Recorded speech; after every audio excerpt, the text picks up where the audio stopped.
तपाईले पनि सुन्नुभएको छ, मैले पनि सुनेको छु।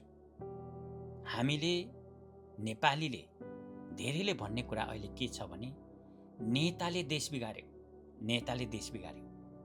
यो आधा सत्य हो। नेताले आधा देश बिगार्यो र जनताले आधा देश बिगार्यो। सो नेता र जनता मिलेर देशलाई खरानी बनायो। किन? किनभने देशमा अधर्म बढ्दै गयो। जब अधर्म बढ्दै जान्छ त्यहाँ अन्याय पनि बढ्दै जान्छ र त्यहाँ सत्यको भन्दा असत्यको खेल र चलखेल बढ्छ।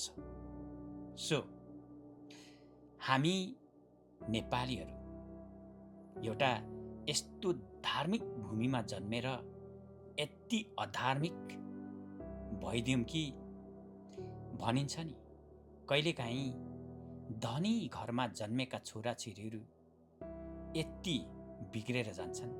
त्यस्तै हामी संसारकै यस्तो धार्मिक भूमिमा जन्मेर हामी चाहिँ यति अधार्मिक भएर गयौँ। यसकै नतिजा हो देशले अहिले यो विकराल रूप भोग्नु परिरहेको छ। यो देश संसारकै सबैभन्दा गरिब मुलुकहरूमा एउटा आफ्नो नाम लेखाउन पुग्यो, आफूलाई त्यसरी चिनाउन पुग्यो। किनभनेदेखि नेपाल र नेपालीमा अधार्मिकताले एउटा सिमाना पार गर्यो। अब यो अधार्मिकता, यो अन्याय, यो असत्यतालाई चिर्नको लागि भगवान गौतम बुद्ध जस्तो एउटा उज्यालो फेरि पनि उदय हुन जरुरी छ। र यदि त्यो भएन भने अब नेपाल भन्ने देश नरहने लगभग निश्चित नै भइसकेको छ।